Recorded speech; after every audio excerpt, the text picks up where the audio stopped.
Hello, everybody, and welcome to another edition of the Raw Real Estate Podcast, where we strip down real estate investing and share some of the best tips, tricks, and strategies for rehabbing homes and creating value. I'm your host, Rod Wilson with Diversified Developers, and today we're talking with Ducky Grabil. Ducky is one of the top performers in Los Gatos and the surrounding area. She's been that way for decades. She knows how to maximize values of real estate, and on top of that, she's absolutely incredible and a joy to work with. How are you doing, Ducky? I'm doing great, Rod. Fun to be here. Yeah, I'm glad you're on. I'm looking forward to this interview. Before we get started, there's something I like to ask people that join the show. Can you share with it? You're a top performer, and we always like to hear what other people are doing. Share with us your morning routine to start your day. Oh, great. So I'm up early. I'm an early bird, and I go for an hour meditation jog with my dog. And that gives me time. I'm outside in nature. It gives me time to think through all of the things that I need to get done that day, and just really centers me for the day. And I always like to do it alone with my dog.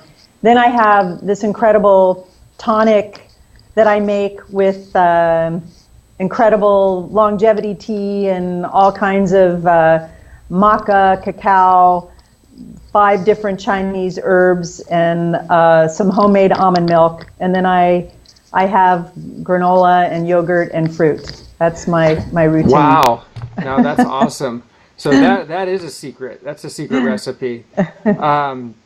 Well, thanks for sharing that with us. I thought we'd start maybe just give a little bit of background on your, how you got into real estate, and just a little bit about your background. Gosh, I was married to a general contractor, and he asked me, I had no intention of ever going to work, and he asked me to get my real estate license to sell a spec house. And I think because up to that point we had bought property and developed property, that I had a big advantage in that I understood what it cost to build a house. And so when I sold the first spec house, it was a very easy process because I could visualize what could be done from being in construction. And I think that was a huge advantage in getting into this business. No, absolutely. That's where you're as a developer and investor, and obviously it's a lot of what we do is you really have to know to maximize the value. You're not really starting. You're starting with somewhat of a raw, a clear canvas, and you're trying to create something that translates well to the market. So. And actually, that's kind of what we're going to talk about today.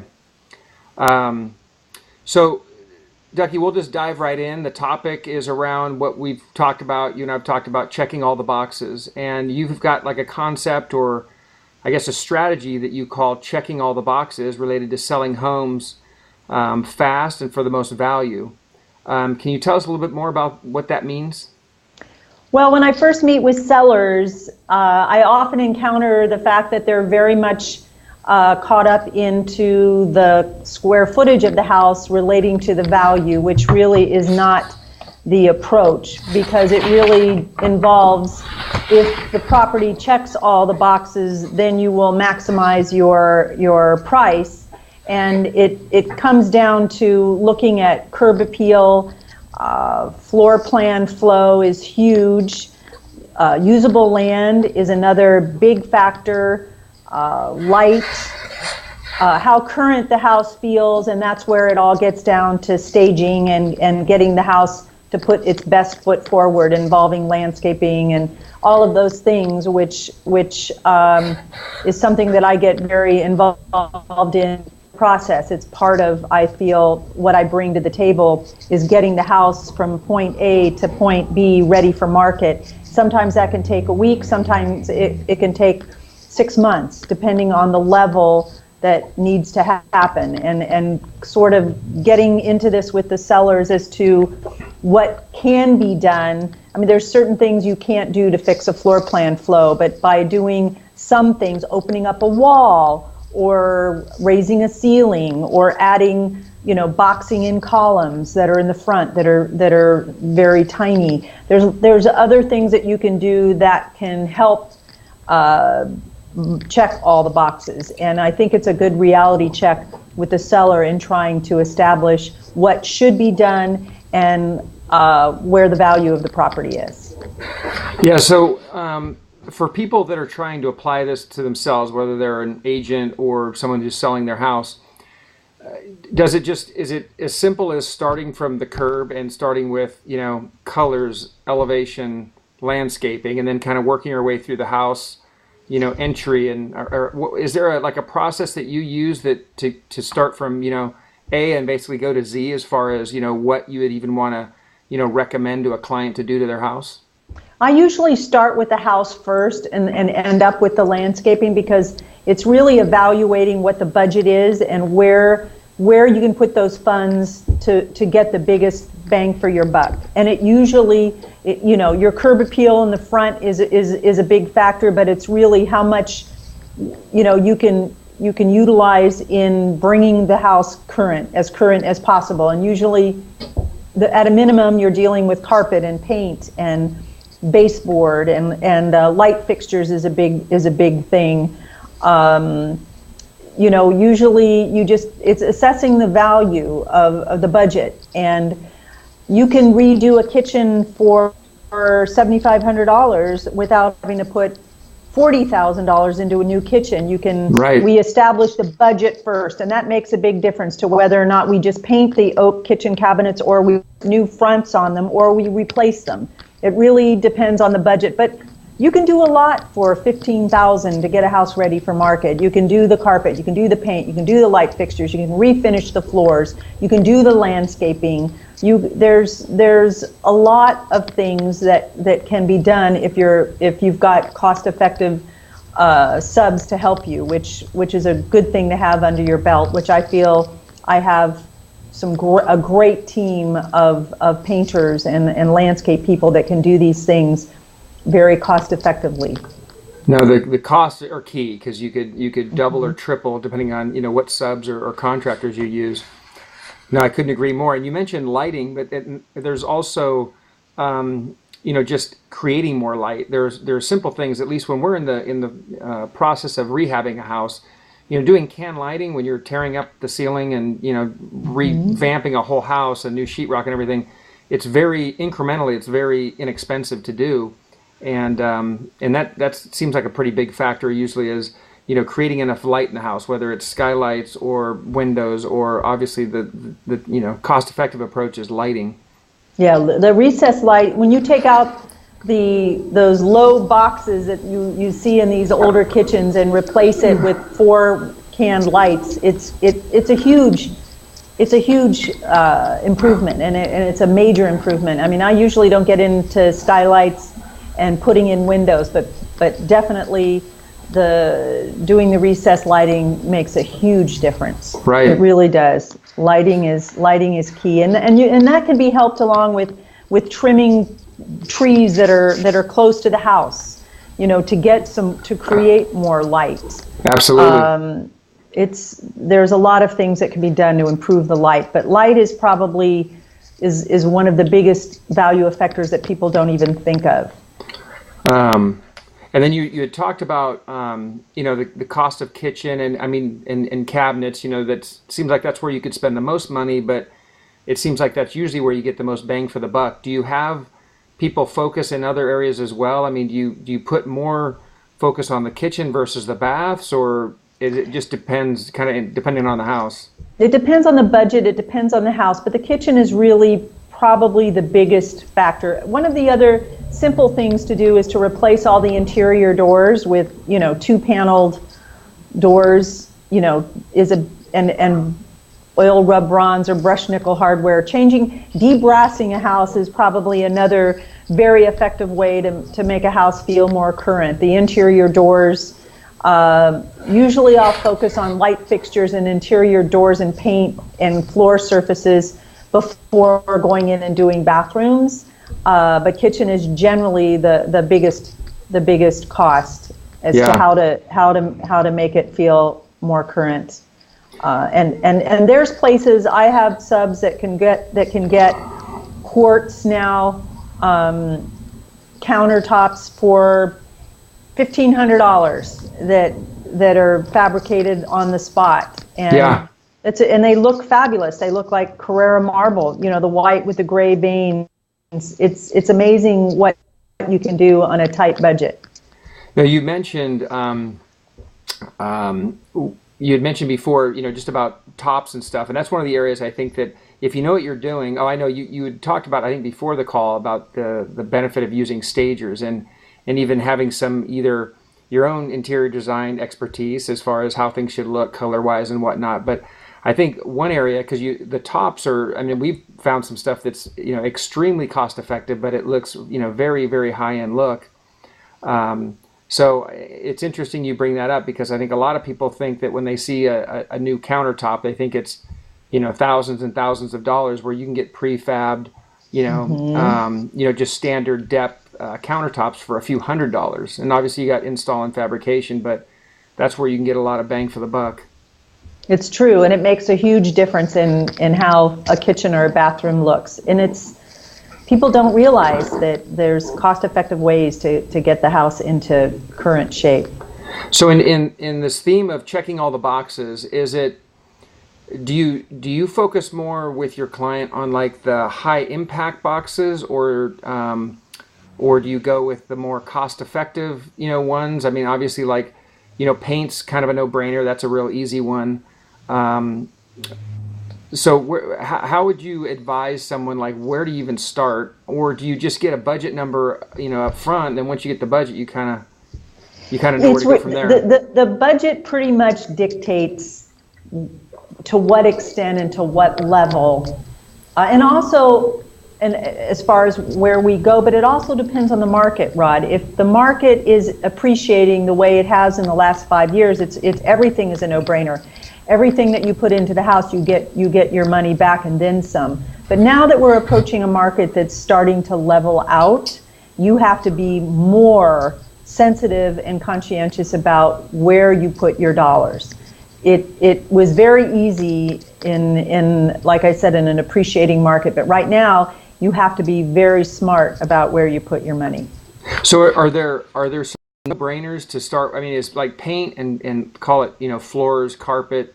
I mean, is that where you recommend everyone to start, and then from there, as the dollars go up, you start, you know, getting a little bit more, you know, specific to what you're trying to accomplish or the budget?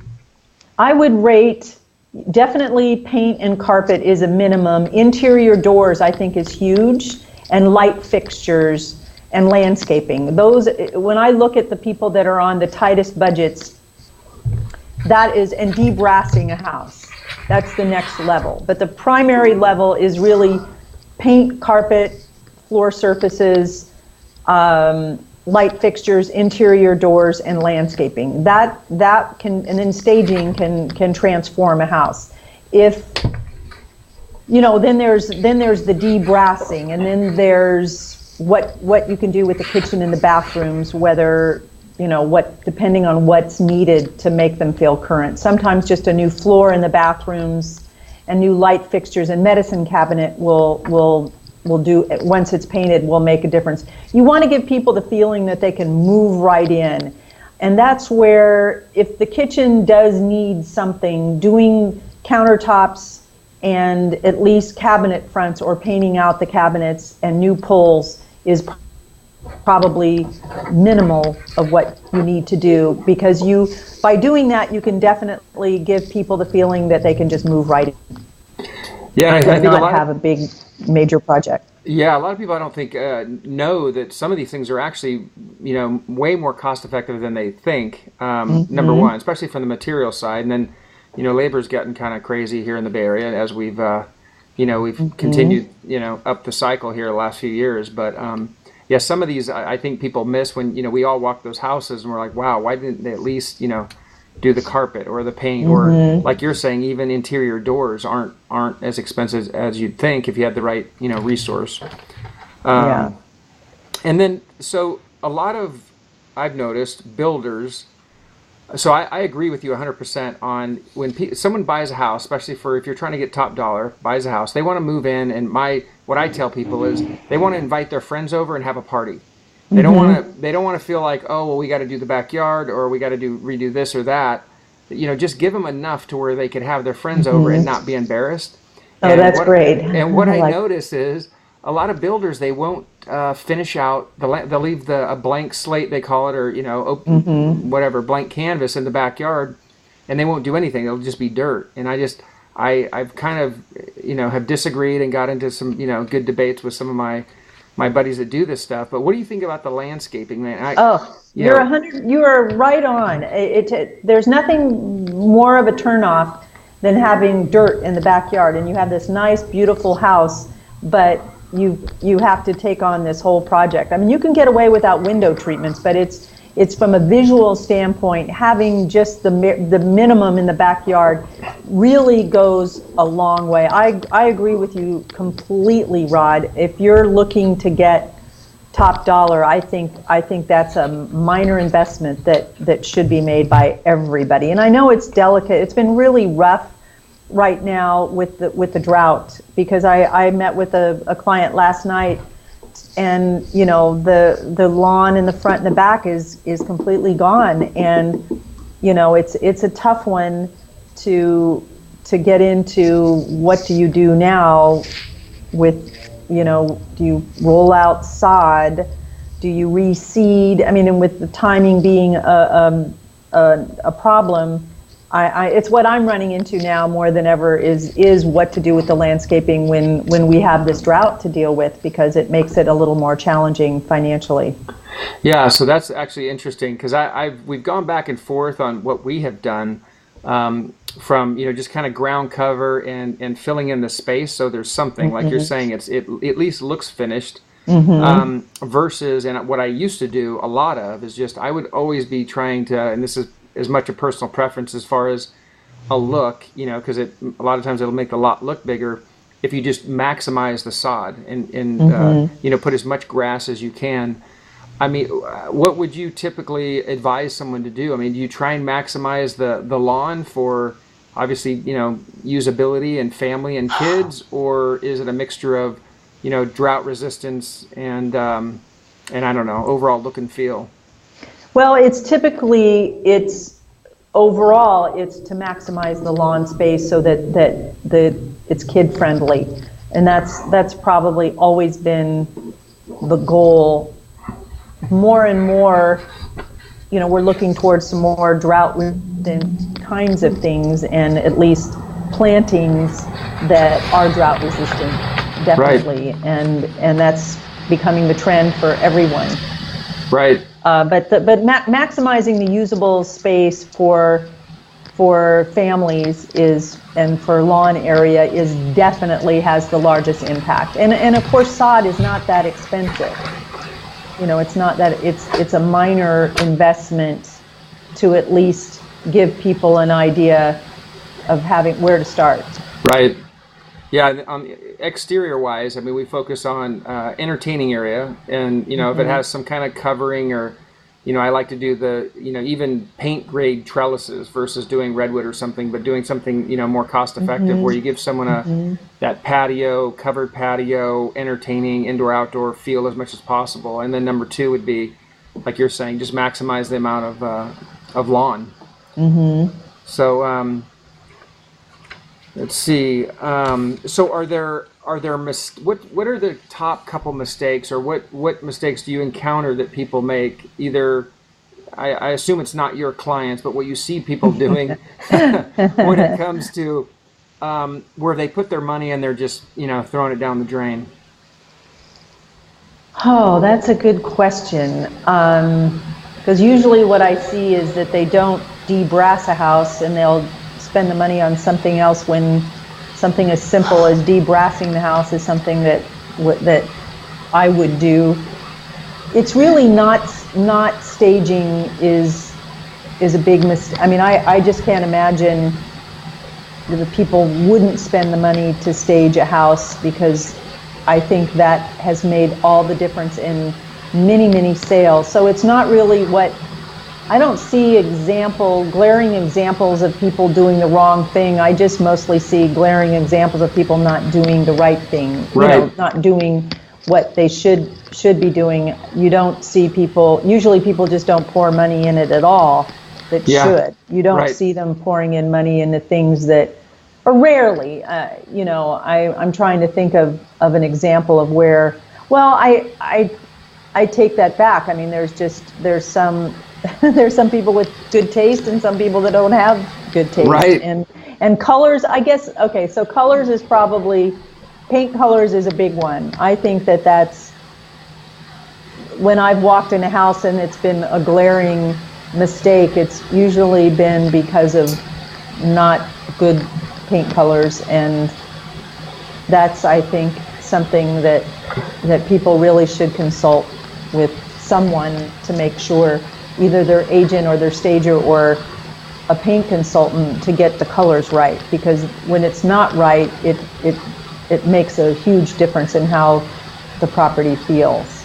Yeah, I'm partially colorblind, so I don't like to talk about people's colors too much, but I will tell you that in a lot of general contractors that I've seen, or even developers that don't have professionals do it, I wasn't thinking about that one, but that's a huge mistake that I think people do, where you can absolutely change the look, the feel, everything you get out of both interior and exterior with colors. Right. And I mean, my wife, I happen to have one of the best color people I think around. So I don't even begin to talk about colors. I let her handle it, and that's where the professionals come in. So that's a really good one. Well, we're kind of coming towards the end of the show, Ducky. I really appreciate your time and your feedback. And just to kind of recap, we've gone over some of the boxes that I think you want to check. And like you said, when the market's great, you could probably not check that many boxes and do okay. I think as things are, I'll call it stabilizing, maybe flattening and hopefully not softening too much. But when that starts to happen in the market, then it's important to check as many boxes as you can. And we've talked about curb appeal and the front elevation. We've talked about the land usage, the flow and layout of the house. That's obviously could be a bigger ticket item, but something that should be considered as far as unlocking value. The lighting is a big one. Upgrades and making it more current and feel more up to date. Oh, by the way, before we go, I meant to ask you, explain to me and to the audience, what do you mean by debrassing? Because I know what you mean, but there's probably people that don't know exactly what you mean by that. Oh, okay, great. Well, when you walk into a house and you see brass doorknobs and brass light fixtures, it's definitely screams, late 90s to me. Yeah. And it's pretty much door hinges and door knobs, and it's throughout the whole house, and the light fixtures are brass. I mean, they say brass is coming back, but I think there's an antique brass look that might be becoming a little popular. But the shiny brass doorknobs and door hinges and light fixtures and bathroom faucets, that it's probably one of the biggest things that dates a house. And by eliminating that with either brushed nickel or oil rub bronze, will just make a house feel more current. And it gets a little tricky when you get into the bathrooms, because if you have shower enclosures and shower fixtures that are brass, it can get expensive. So sometimes you have to kind of pick your battles with the main living areas, but it's one way, especially if you're replacing the interior doors, and even the front door, when that's brass, it's usually I'll just have people do the front door and the interior doors, and maybe not do the exterior doors to try to minimize the expense. But that's a big item that screams dated to me. Okay, yeah, no, I could not agree more.